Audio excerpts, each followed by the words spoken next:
Well, the thing that concerns me most right now is that unless we improve our rate of innovation dramatically, then there is no chance of a base on the moon or a city on Mars.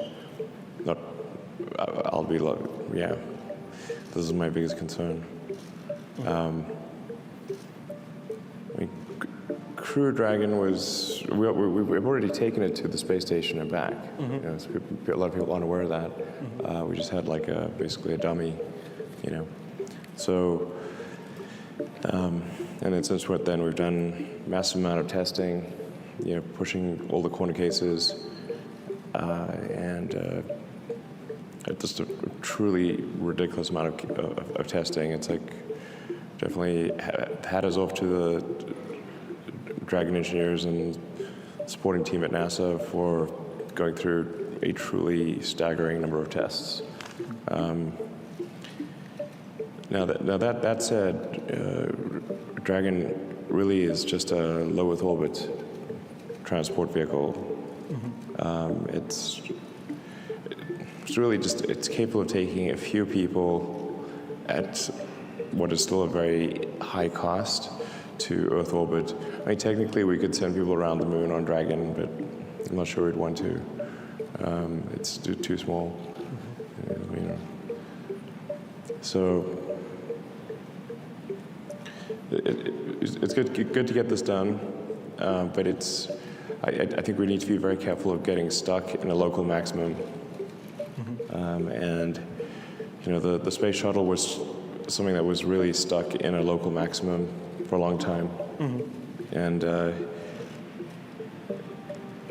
yeah, we don't want to be that situation. I mean, frankly, why does Soyuz still fly? I mean, Korolev is probably turning in his grave right now. Right. Well, I mean, if you told Korolev and the other guys that we'd still be flying Soyuz in 2020, they'd be like, that's crazy. Yet we are.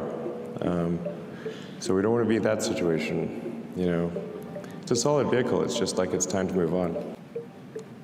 There's really just one thing that matters, that is a fully and rapidly reusable rocket. That's the one thing that matters. And it needs to be reasonably big, or your payload to non-payload ratio will be kind of whacked. You know, won't be good. So, just like you wouldn't want a super tanker growing, like for container ships, you have a container ship with thousands of containers. You don't, have like a bunch of tiny ships with little outboards on them cruising across the Pacific. That would be silly. So you have big ships when you want to go long distances with serious cargo. So we need a fairly big, but definitely rapidly and completely reusable rocket. This is the fundamental thing. Without that, we're going nowhere. I think Falcon 9 and Dragon have, they're asymptoting, their technology architecture is asymptoting, meaning like it really would not make sense to have a Block 6 Falcon 9, from where we are right now. It just doesn't make sense. That's why we have a big focus in terms of new technology development on Starship. For Falcon and Dragon are kind of like operational vehicles at this point. So they're good products. They're operational, but there's not really. We need a whole new architecture, and that's what Starship is about. And Starship needs to be fully and completely reusable, and rapidly so. I mean, it's being designed for about to be relaunched an hour after landing, with zero nominal work. Like you could have scheduled maintenance, or you could have like something like a squawk issue, just like commercial aircraft. But you're expected. The only thing you expect to change on a regular basis is propellant. And it's got to be fast. So now for the ship, you got to wait. Unless you're launching due east from the equator, you've got to figure out some way to get the ship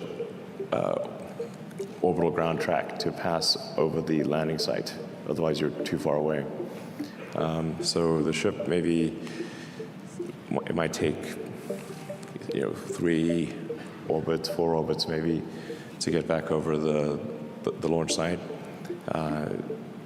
But I think we want to aim for a capability of 3 flights a day for the ship. Wow. Most of which is taken up with getting the orbital ground track to come over the launch site. Yeah. And then an hour for everything else.